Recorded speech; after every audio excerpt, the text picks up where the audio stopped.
icyamuvugaho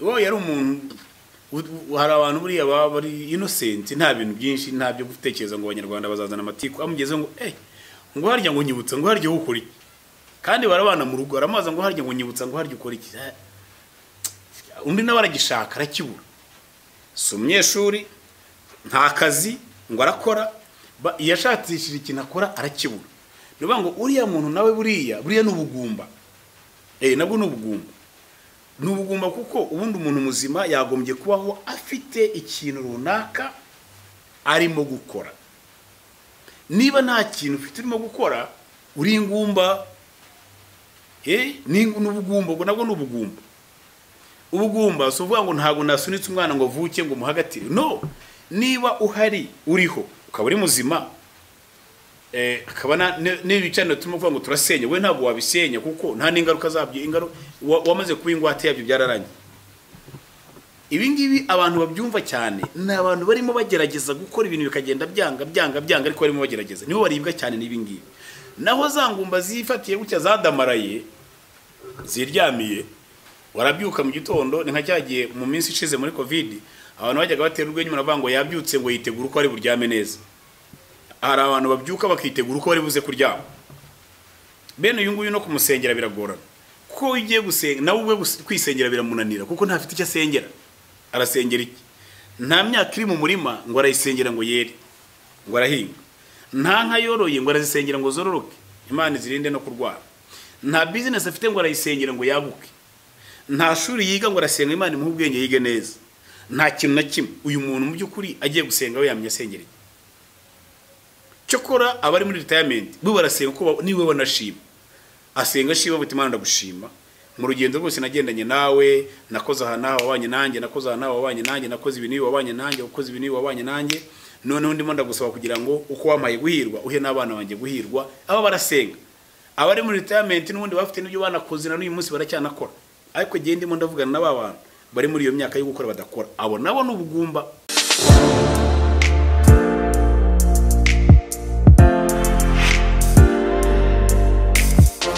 Haleluya Yesu ashimwe cyane turacyakomeje n'ubundi no gusenya ibicaniro byo mu miryango ntabwo tugomba kubyorohera ntabwo tugomba kubireka ntabwo tugomba kuba agahenge tugomba kubisenya kandi bigashiraho mu izina rya Yesu yewe icyo nkora nk'umwigisha ngerageza gushakisha uburyo bwose mbaha amadetayi menshi ashoboka Yesu nashimwe cyane kugira ngo wowe unkurikiye wikuriremo ibyawe ntabwo imiryango yose ntabwo igira igicaniro gisa Yesu nashimwe cyane munkurikire neza ntabwo imiryango yose igira igicaniro kimwe ko nababwiye ko dutangira nababwiye ko ku gicaniro hari ibintu bihaba ku gicaniro habaho amasezerano asinywa hifashishijwe igitambo cy'amaraso bakagirana isezerano ariryo rivuga muri Zakariya igice cyaho cya 4:10 ngo kubisezerano rihamwe n'amaraso nzakuhorera imbohe rero mu maraso ha misezerano rikomeye ni nayo mpamvu na Yesu nawe aza kudukura ku buretwa Satani yaradushyizeho aducungura yakoresheje amaraso yaraducungura twabana natwe rero uyu munsi ibyacu ibyo abo twakabaye turibo ibyo twakabaye dufite Satani yarabitwaye akoranye n'abarozi n'abapfumu n'abanyamashyari batwanga bakoresheje isezerano ry'amaraso y'ibitambo bamuhaye ibi ngibi kwivuga hari abantu benshi ndabizi abanyarwanda twese amateka arasa hari ababyemera akabaho n'abatabyemera kutabyemera n'uburenganzira bwabo ariko ibyo birakwemera urabihakana ariko byo birakwemera kandi ntabwo ufite uburenganzira buhakana ingaruka zabyo ku buzima bwawe Yesu nashimwe cyane ibintu imiryango yacu yose hari ibicaniro bitandukanye bijyanye n'imiryango nshobora kuba iwacu igicaniro cyaho gihari gitandukanye cyane n'igicaniro kiri iwabo wa kanaka igicaniro kiri iwabo wa Petero gishobora gutandukana n'ikiri iwabo wa Samusoni gishobora gutandukana n'ikiri iwabo wa Bizimana gishobora gutandukana n'ikiri iwabo wa Hakizimana ko bavuka mu miryango itandukanye, iriya miryango igenda igira ibyayo. Hari igicaniro gitera uyu munsi, ndagira ngo noneho tugiye kuganira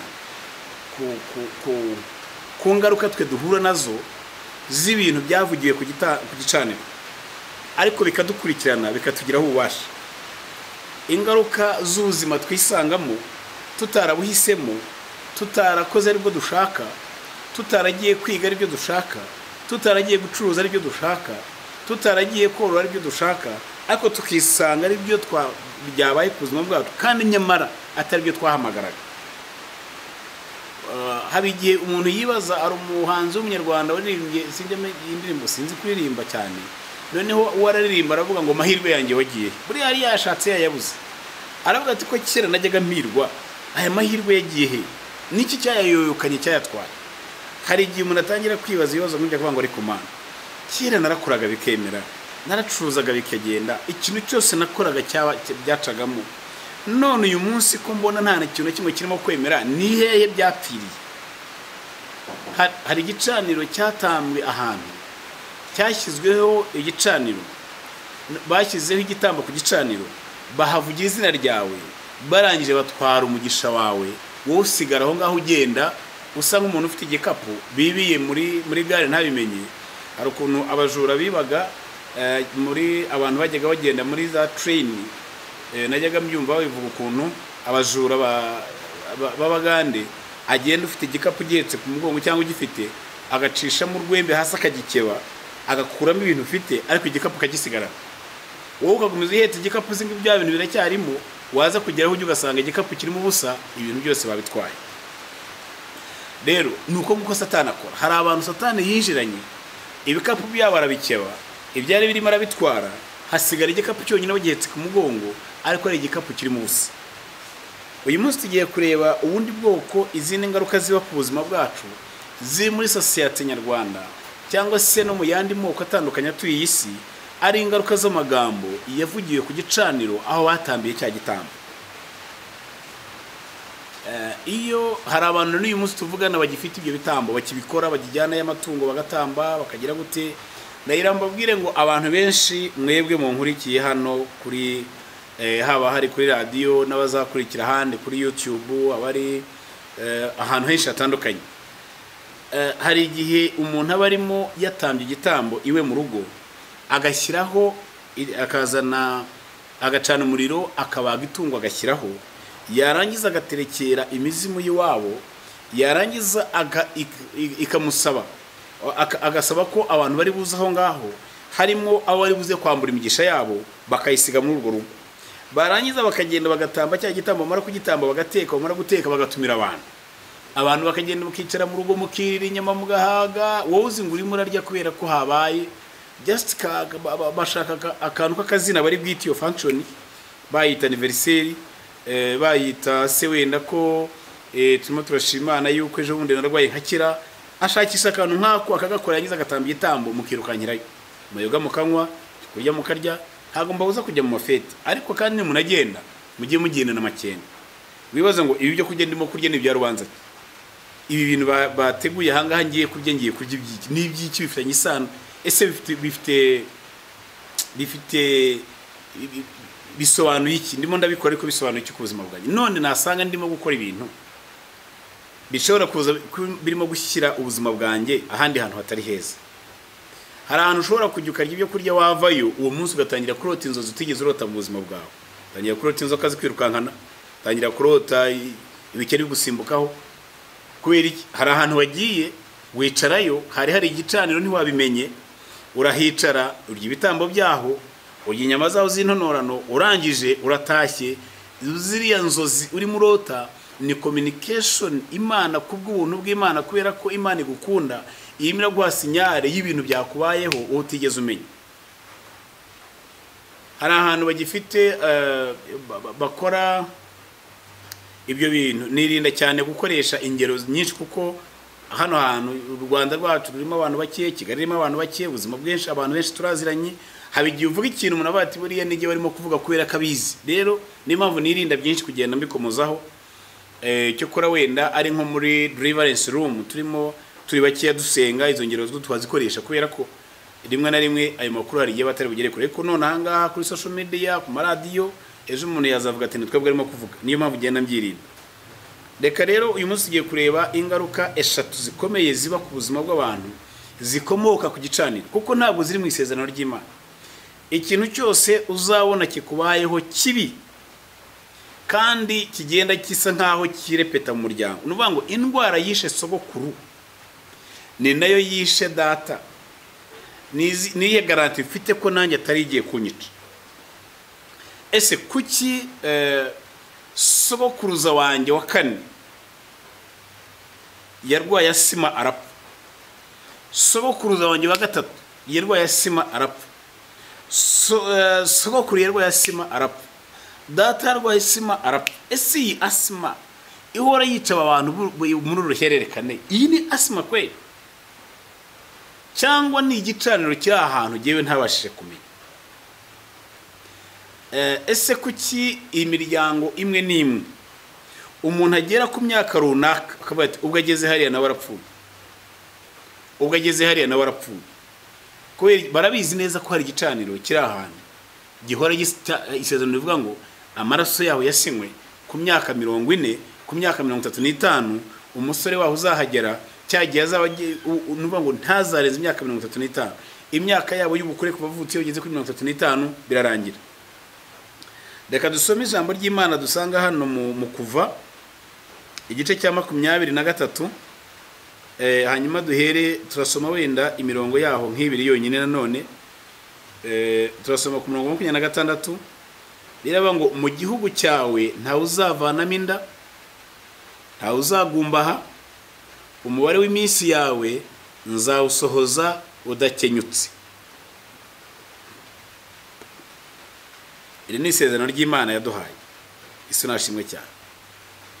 Imana yaratubwiye ngo mu gihugu cyacu cyangwa se mu isi yacu cyangwa se mu muryango wacu cyangwa se mu buzima bwacu hari ibintu bitatu bitagomba kuzatubaho.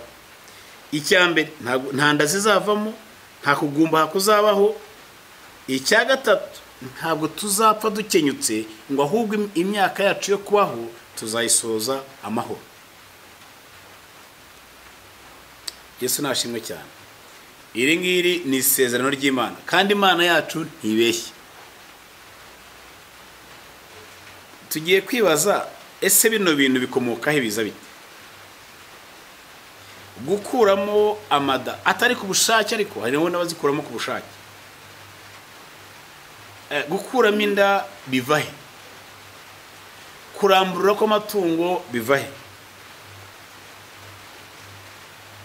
Kugumbaha bivahe? Ko bitava ku Mana, kuko Imana yavuze ko nta bugumba. Imana kugira ngo igaragaze neza ko ijambo ryayo ari ukuri. Yesu nashimwe cyane. Nuko n'umuntu usarageje imyaka 99 arabyara kubera ko Imana yavuze ko nta bugumba. Yesu nashimwe cyane. Iyi Imana yavuze ikintu iragikurikirana bire ngo irinde ijambo ryayo ikarisohoza. Imana niyo ivuze ngo nta bugumba buzabaho, Satani ashobora kuzana ubugumba kugira ngo ahinyuze ibyo Imana yavuze. Imyaka 20, imyaka 30, imyaka 40, imyaka 50, imyaka 60 bishaka bizageza imyaka 80 kubera ko Imana yavuze ko nta ngumba izaba muri twebwe, uzabyara mu izina rya Yesu. Yesu nashimwe cyane. Kubera ko ibyo Imana yavuze irabisohoza. Ikindi iravuga ngo ntabwo tuzakenyuka, tuzapfa, tuzarangiza urugendo rwacu amahoro. None ibi bintu bitatu ko tubisanga muri isi dutuyemo, ko tubisanga ku buzima bwacu, ko tubisanga mu buzima bwacu nk'abanyarwanda, bino bintu byavuye he? Ko Imana yatubwiye yuko inda zacu zitazaye zivamo. Hari ahantu usanga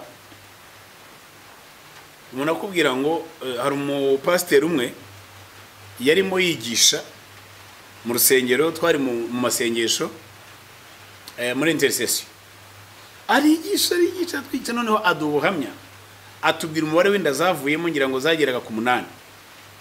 Inda ya mbere ku mezi 3 yavuyemo, iya kabiri ku mezi 4 yavuyemo, iya ku mezi 4 yavuyemo, ku mezi 5 yavuyemo, ku mezi 6 yavuyemo, ageze aravuga ati ntabwo bishoboka, bizabaho gutya kugeza ryari?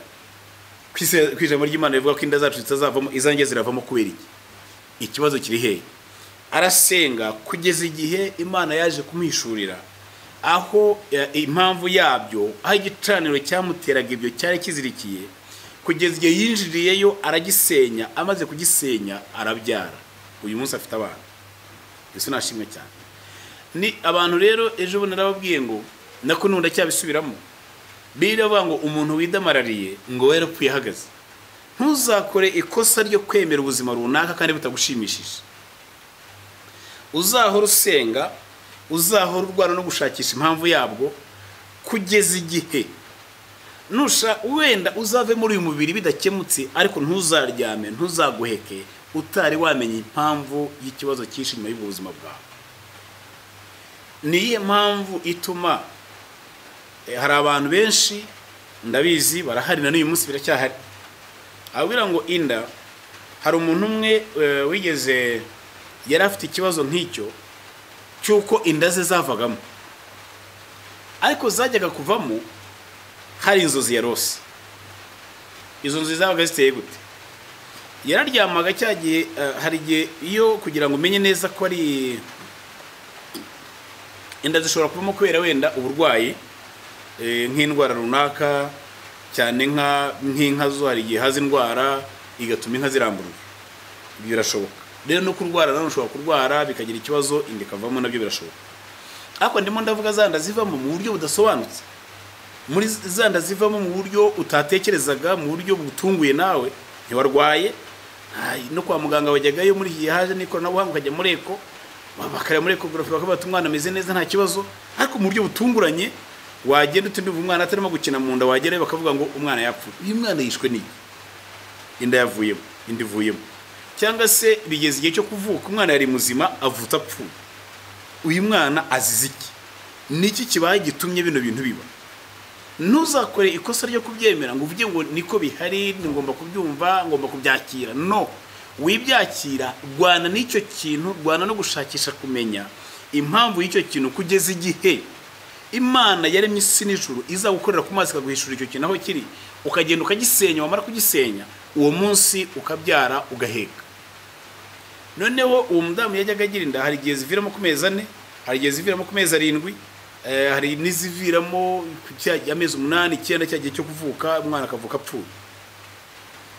Noneho inda ye yagiraga amezi 4, ninjoro akabigiha rota, yajya kubona akabona haje imbeba igafata akantu k'akagori. Urona akagori uruhekerwa ikigori, imbeba ikaza ikagifata ikagenda. Yagiye kuhuza ibyo bintu, inda zimaze kuvamo ari nyinshi cyane. Imbeba yarazaga, yabibonaga mu nzozi, arimo arota mwiyereko, yajya kubona akabona imbeba iraje itoraguye hari akantu kameze nk'akagori k'akabuto irigendeye. Bwacye mu gitondo akasanga inda yavuyemo, hakazongera none agafata igihe akazongera agasama iyindi nda. Byazageze igihe akazajya kubona akabona none yambeba yagarutse itoraguye akabuto hari akagori irigendeye, yajya kubibona akabona none inda yavuyemo. Kugeza igihe yagiye gusenga, abwira pasiteri ati giye mfite ikibazo, inda zanjye kuki zirimo zivamo. Igihe yatangiye kumubwira ukuntu zivamo, noneho nibwo pasiteri yatangiye kuhishurirwa ibya yambeba, amubaza inzozi. Muri inzozi ni ahantu Imana ivuganira natwe hakomeye cyane, hakomeye cyane. Ejo nawe n'umwana ntabwo twaganira byinshi, naramubonye gusa ndamubwira turasuhuzanya, namwe ngaho ambwira uko warose.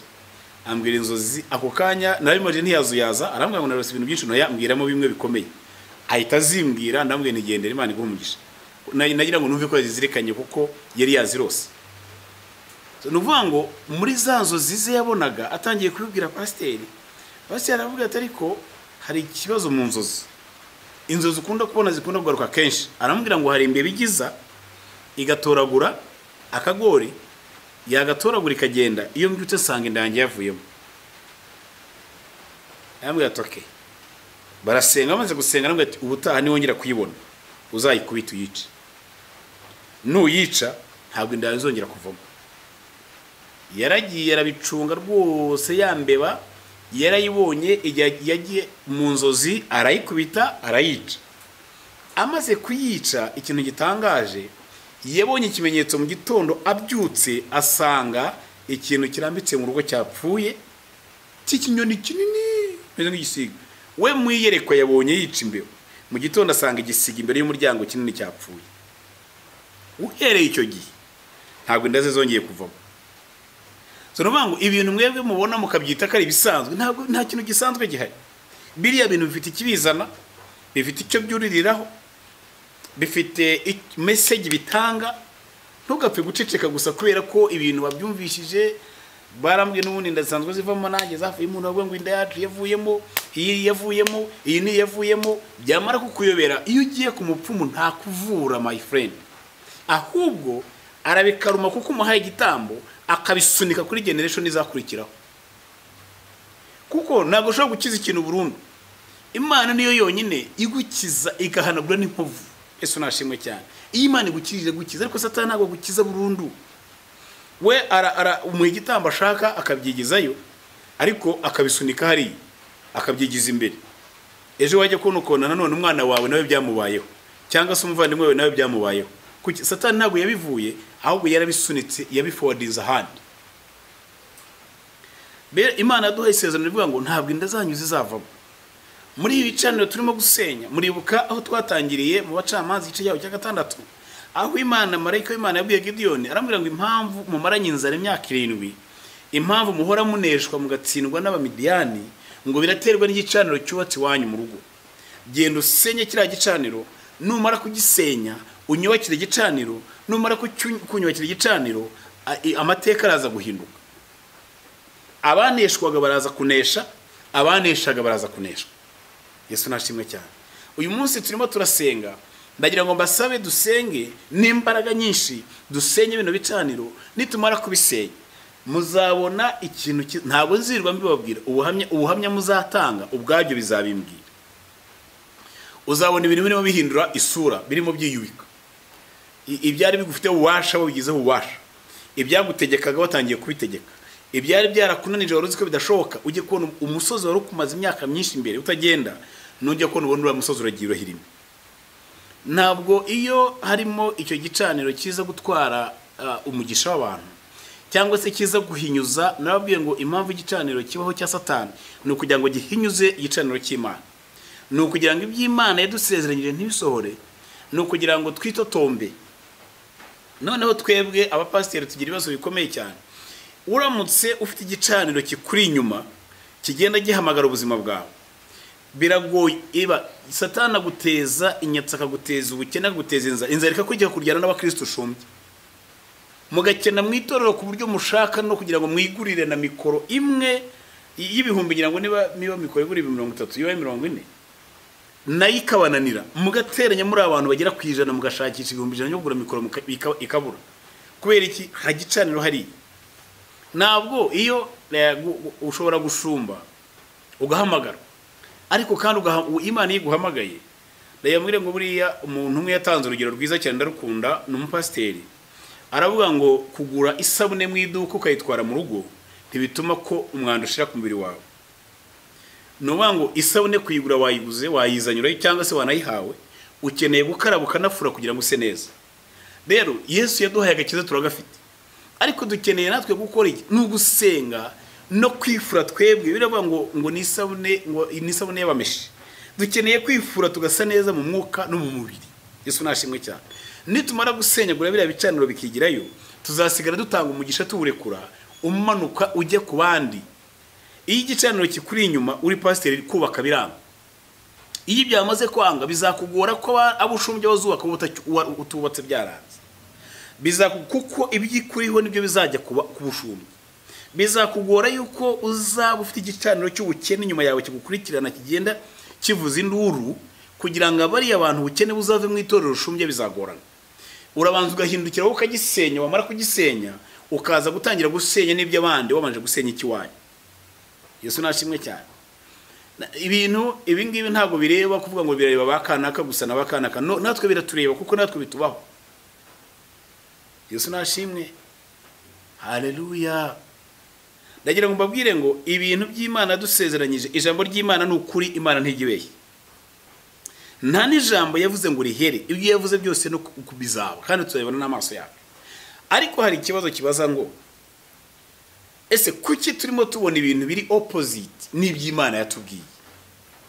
Kuki harimo hazi biri contrary n'ibyo twagombye kuba turimo kubona?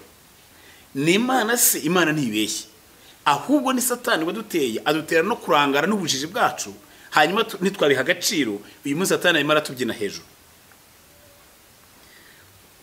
ngo nta uzavanamo inda. Mu muntu uza mu bintu imandwa ziriya byo basibye imandwa zo mu Rwanda, ibintu zishinzwe gukora iyo bagiye kuzibandirwa no kuziterekerera, zishinzwe gukuramo inda z'abagore, imandwa z'ingore zigakuramo inda z'abagore. Ni muri mission yazo barayitumika igenda ikavamo. Hari izindi zishinzwe gukora ibintu mbarugiro nko kuri nk'abantu baterekeraga Nyabingi, mu nshingano yari ifite ngo yarimo no gutanga ibise kugira ngo abagore babyare neza. Kandi twebwe isezerano ryo kubyara neza turikomora muri Bibiliya, kuko muribuka igihe Imana yabwiye igihe Farawo yashatse kwica abana b'abahungu b'Abaheburayo, abaforomo baramuhaye raporo baramubwira ngo abaza kuki bari abana bavuka, arambwira ngo ntago ngo twebwe tujya kubageraho tugasanga babyaye, ngo uburyo babyaramo bwaradutanga batandukanye cyane n'Abanyagiputakazi. Abanyagiputakazi babyara bavuze induru baboroga, ariko bariya tujya kubageraho ubona nta nibisagaragaza wajye kuntu yabyaye afite umwana. Rero kwica abana babo bavuka byaratunaniye, kuko ntabwo twebwe ntabwo ibise byacu ntabwo tubihabwa na Nyabingi. Imana yaduhaye garanti ko Abaheburayo babyara nk'Abaheburayo kazi. Yesu nashimwe cyane. Abaheburayo kazi babyara neza, ntabwo bajya ntabwo bakenera ibi. Rero ahantu hamwe nanone no kugira ngo nkomeretsa aho ngaho reka mbyihorere, nabwiye ngo kwigishanya cyane ko bigenda ahantu henshi, hari igihe dushyiramo ikinyabupfura cyinshi cyane kugira ngo batazatubwira ko twakomerekeje abantu. Pastor giye wigishaga wavuze ibintu bibi kandi giyewe byambayeho kandi ndi umukristo cyangwa se n'iki, reka tubyihorere ibyo ngibyo. Yesu nashimwe cyane. Muri izo nshingano Nyabingi ifite zo gutanga ibisi, ni gute umuntu muzima waremwe n'Imana utaremwe na Nyabingi ajya gusaba Nyabingi ibise? Tuvugishije ukuri, nigeze mbona hari bari abantu bakina ziriya nkinamico, bakina ziriya filmu, rimwe na rimwe bakora ibintu tukabiseka, bagasetsa, bakadushimisha, ariko haba harimo ubwenge, haba harimo logic. Nigeze mbona agakomedi yari filmu ngira ngo zimwe z'Abakanyombya bakinaga, arimo avuga ngo bamutumye inyama, ngo nagiye muri papeteri ndazibura, njya muri kenkayeri ndazibura, njya no muri imprimerie ndazibura. Aho hantu hatatu yagiye kuzishakira mu by'ukuri ntabwo yigeze avuga ko yagiye muri boucherie, nta nubwo yigeze avuga wenda ko yagiye ahantu muri supermarket ngo agende ajye gushakira yo kumona naho zibaye. Ngo yagiye muri papeteri, ajya muri imprimerie, ajya no muri kenkayeri. Yagombaga kuzibura kuko yagiye kuzishakira aho zitaba. Ni gute umuntu muzima waremwe n'Imana ajya kubaza Nyabingi uko abona ibisi? Wabikura heheze? Ni nko kuvuga ngo ngewe ngiye kujya gushakira ikintu ahantu kitaba. Jya kubaza ikintu aho gikomoka. Yesu nashimwe cyane. Ntabwo ushobora kumbwira ngo PS y'imodoka ugiye kuri hariya kukagera Motors uguze imodoka, barayiguhaye, urayizanye, baguhaye garanti imyaka runaka, baguhaye biki, hanyuma noneho PS yayo igize ikibazo, urikoze, ugiye ku ruganda rwa Benzi, urabwe ngo ni mu mperezi y'PS. Basabura ko ariko hanga twe turi Benzi, twebwe ntabwo turi Toyota. Kuwaje gushakira ikintu aho kitaba. Rero wagombye gushakira ikintu aho uzi neza ko ariho kiri, kuko niba Nyabingi yaremye umuntu akamushyira ku isi akagenda agiye kumwaka ibise, ntabwo yaba yibeshye. Ariko Imana irakuremye gushyize hariya, ugiye gusaba Nyabingi se yarakuremye. Zimwe mu ngaruka zabyo nabyo zirimo uyu munsi, ko abagore benshi batakibyara neza kubera ko abantu baheze hagati no hagati. Imana bayiteye umugongo, noneho bamwe na Nyabingi bamuteye umugongo ko barasimutse n'abasirimu. Ibyo nta na kimwe akeneye kumva muri ibyo byose. Ariko nyamara wagombye kwemera ko Imana yakuremye, wajya kubyara ukanayibaza. Yesu nashimwe cyane. Byakwanga kuko hari igihe byanga, niba ntibyakunze, nta gitangaza Imana yakoze ko ntitwitege kuko bigenza, ukajya kwa muganga bakakora operation kuko barabyize barabishinzwe ntacyo bitwaye, ariko reka tureke kwirengagiza cyane ibi bintu kuko birahari. Beravuga ngo nta uzagumba kugumba haniki. Kugumba buriya kugumba birababaza, ariko uburibwe bwabyo bitandukana no gukuramo inda. Ugatwita inda ikava mu mwana ntabeho, igatwita inda ikava mu mwana ntabeho, biratandukana cyane n'ubugumba. Kugumba rero ni iki? Nubanga ingumba, reka mbaho urugero uzarebere ku nka y'ingumba. Inka y'ingumba ariko inka zo igumba yarabyayeho. Sinzi ngira ngo iyo ikiri inyana ntibingumba iba imberera, irabere ko igihe kikazagera kima. Ku nka ngira ngo ntago ko abantu bo umuntu ashobora ntago abyara ngo hanyuma wenda ashobora kubyara rimwe cyangwa kabiri, wenda abana bakaba Imana ikaba nibimuhaye, ariko ubundi kugumba ni ukutabyara. Kutabyara rero nuvuga ngo ugomba uba ufite inda nk'iyabandi, ubumiremye nk'uko abandi bantu baremye, ariko ntihagire ikintu kivamo cyagombye kuba kivamo. Two kubirebera gusa ku mwana, kubyara umwana no mu buzima busanzwe umuntu muzima aba ari productive. So kuba productive nuvuga ngo hari ibintu ukora bizana umusaruro. Uwo musaruro bizana utunga abantu, ugatunga abawe, ugatunga n'abandi bantu. Iyo rero nta kintu ukora kizana umusaruro gishobora gufasha abandi bantu, uburi ingumba. Niba udashobora kugira ikintu ukora nibura ngo gisohoke mu maboko yawe ukibone, uvuga uti wenda nakoze business yagenze neza, itunza abana banjye bariho, umugore abayeho, ibintu bibayeho, ukabaho gusa amaboko arahari ko ntakora, ibitekerezo birahari ntibikora, ibintu byose urabifite ntacyo bikora. Uhera ku wa mbere wifashe neza, uhagaze hariya ukazageza ku wundi wa mbere, nta kintu na kimwe wakoze, nta n'icyo wagerageje ngo cyange. Nibura uvuga uti nakigerageje kiranga, afazari nawe n'uwagerageje bikanga, ariko nibura ubona ko uriya muntu arimo kugerageza, undi yifasha atya gusa.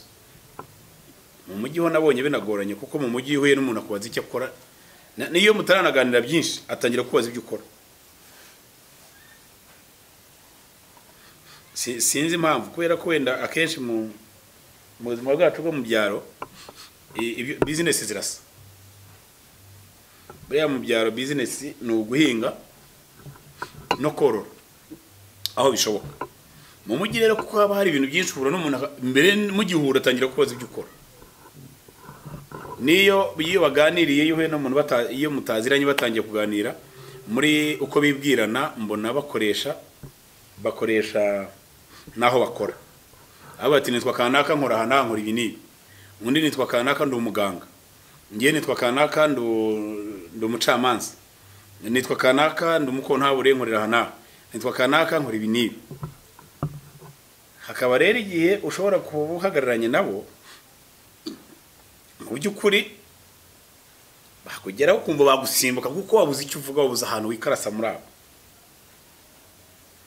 Nigeze kubona umuntu rimwe yari umuvandimwe, yari umuntu yabaga iwabo mu rugo, noneho byamaye amasomo akomeye cyane, byatangiye kuncanga cyane icyo gihe, mbitekerezaho cyane. Wari urugo rw'abasirimu nyine, nanjye nayo nagiye ndo umushyitsi, ariko nubwo hari muri famiye. Noneho haza abashyitsi babo b'abasirimu bagenzi babo, barimo kuganira, ahera ku uyu ni madamu, uriya n'umwana wanjye ari yigana mu mwaka uyu nawe yigana mu mwaka uyu nguyu yigana. Ageze ku muntu umwe ruri aho ngaho, abura icyo amuvugaho. Uwo yari umuntu, hari abantu buriya baba bari innocent, nta bintu byinshi, nta byo gutekereza ngo abanyarwanda bazazana amatiku. Amugeze ngo ngo harya ngo nyibutsa, ngo harya ukora iki, kandi barabana mu rugo, aramaza ngo harya ngo nyibutsa, ngo harya ukora iki. Undi nawe aragishaka arakibura, si umunyeshuri, nta kazi ngo arakora, yashatishije ikintu akora arakibura. Niyo ngo uriya muntu nawe buriya ni ubugumba, nabwo ni ubugumba. Ni ubugumba kuko ubundi umuntu muzima yagombye kubaho afite ikintu runaka arimo gukora. Niba nta kintu ufite urimo gukora, uri ingumba, ni ubugumba, ubwo nabwo ni ubugumba. ubugumba so uvuga ngo ntago nasunitse umwana ngo vuke ngo muhagatire. No, niba uhari uriho ukaba uri muzima akabana n'ibicaniro turimo kuvuga ngo turasenya, we ntago wabisenya kuko nta n'ingaruka zabyo, wamaze kuba ingwate yabyo byararanye. Ibi ngibi abantu babyumva cyane ni abantu barimo bagerageza gukora ibintu bikagenda byanga ariko barimo bagerageza, nibo baribwa cyane n'ibi ngibi. Naho za ngumba zifatiye gutya zadamaraye ziryamiye, warabyuka mu gitondo, ni nka cyagiye mu minsi ishize muri covid, abantu bajyaga batera urwenya umuntu avuga ngo yabyutse ngo yitegura uko ari buryame neza. Hari abantu babyuka bakitegura uko bari buze kuryama. Bene uyu nguyu no kumusengera biragorana, kuko ugiye gusenga nawe ubwe kwisengera biramunanira kuko ntafite icyo asengera. Arasengera iki? Nta myaka iri mu murima ngo arayisengera ngo yere ngo arahinga, nta nka yoroye ngo arazisengera ngo zororoke Imana izirinde no kurwara, nta business afite ngo arayisengera ngo yaguke, nta shuri yiga ngo arasenga Imana imuhe ubwenge yige neza, nta kintu na kimwe. Uyu muntu mu by'ukuri agiye gusenga we yamye asengera iki?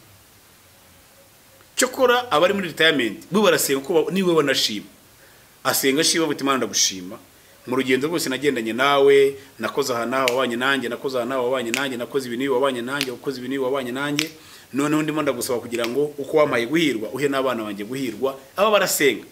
Abari muri retirement n'ubundi bafite n'ibyo banakoze na n'uyu munsi baracyanakora, ariko gihe ndimo ndavugana n'aba bantu bari muri iyo myaka yo gukora badakora, abo nabo n'ubugumba. Kandi biravuga ngo nta ngumbi zaba hagati muri twebwe. Gerageza ibikurimo bisohoke, kora amafuti baguseka ariko ukore, shora business hombe baguseka ariko ejo ni nahombe ejo ziga kumenya indi, wikwicara gusa tungo wumve yuko ibyo bihagije. Ikindi kintu cya gatatu, Imana yaduhaye isezerano, yaravuze ngo umubare w'iminsi yawe nzawusohoza udakenyutse. Gukenyuka ni iki?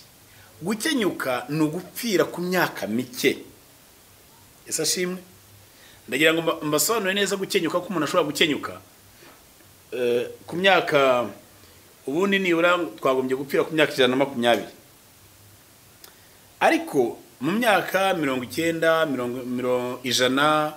190 n'ingahe umuntu abashaje rwose yakwiruhukira akagenda.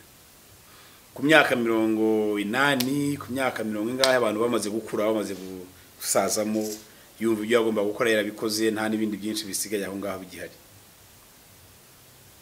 Iyo bavuze rero ngo umuntu yarakenyutse, ni umuntu wapfiriye kupfa kuri ya myaka yo hasi yaho, atarashaka, akiri mutoya, ku myaka 30, 35, 20 n'ingahe, 10 n'ingahe, 40, 50, iyo ngiyo myaka myinshi ruva batariko ruramwibye yakanyago yarakiri mutoya, ruramwibye yarakenyutse. Hari imiryango ifite igicaniro cyo gukenyuka ku buryo ubahamaga bakora n'inama ugasanga nta muntu n'umwe bafite uri hejuru y'imyaka 60. Base wabo, bakuru babo, abantu bose ku myaka runaka bacaho, abagore babo ku myaka runaka bacaho, ku myaka iyi barapfa, ku myaka iyi barapfa, ku buryo n'abahari usanga bafite ubwoba. Uko umuntu agenda kuro kugira ngo akure yumva yishima, ahubwo kurasanga ubwoba, azamuka avuga ngo nanjye ngiye kugera kuri ya myaka iwacu dupfiraho. Iyo arimo azamuka avuga ngo ngiye kugera kuri ya myaka iwacu dupfiraho, akurana ubwoba cyane ku buryo kandi iyo umuntu afite ubwoba agenda akora amakosa menshi mu buzima. Iyo ukorana ubwoba urakosa cyane.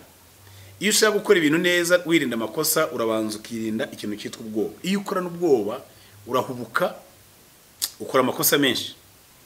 Uyu mwuka wo gukenyuka rero ndagira ngo mbabwire ngo murebe iki ijambo ry'Imana rivuga ngo iminsi yawe yo kubaho nzayisohoza neza udakenyutse.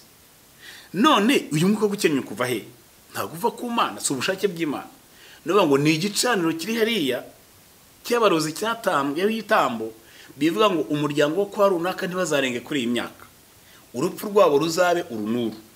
Hari umwana umwe yigeze gupfa akoze impanuka hano, bamutwara iwabo kumushyingura, iwabo baje baravuga ngo bakumaka cyangwa ngo abaye umuntu wa 30, ngo abaje i Kigali babo bose iyo bageze nabo bava ku modoka bagapfa.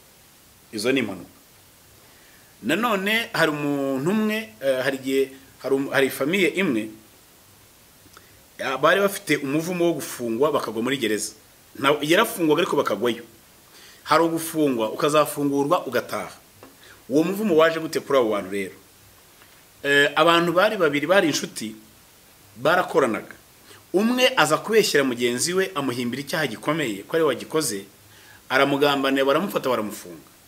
Bamugejeje muri gereza, aza kurwana no gutoroka gereza. Arimo atoroka gereza, urinze gereza aramurasa arapfa.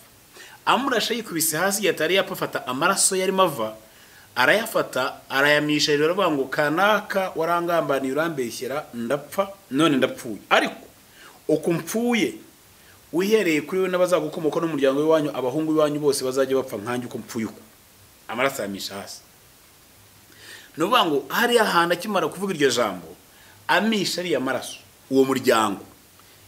Umwana w'umuhungu ku myaka 18 abari muri gereza, ure mu myaka 20 n'ingahe gereza, kandi abagiye benshi bagwayo, abagiye bakagwayo, kugeza igihe Imana haciye generations nyinshi Imana yaje guhishura icyo kintu, barasenga uwo muvumo warawuca.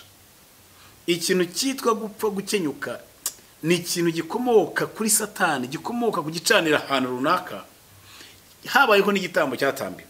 Ntabwo ari ibintu bipfa kuzana, ntabwo ari ibintu biza bayineke, oya bifite inkomoko yabyo.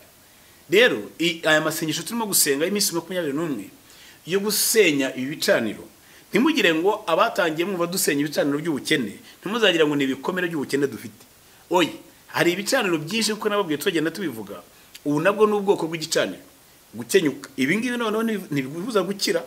Ushobora no gukira rwose ku myaka 27 ukaba waraguze amamodoka, ufite n'amazu, ufite n'akazi keza, ariko witeguye ko ku myaka 35 uzaba warapfuye. Ibyo bakora babikora bitegura gupfa, kuko bazireze ngo kuri iriya myaka nanjye kuri iriya myaka iyo tuhageze turagenda, kuri iriya myaka iyo tuhageze turagenda. Uzumva nagura ngo reka iwacu nta ujya akora ibi n'ibiyo bigeze aha birarangira. Iwacu iyo tugeze kuri iyi myaka turapfa. Icyo kintu cyitwa gukenyuka rero ni umwuka mubi cyane ukomoka ku gicaniro cy'abarozi bacanye bagashyira igitambo, barangiza bakabyatura n'akanwa kabo bakavuga ngo umuryango wo kwa runaka bazajya bapfa gutya.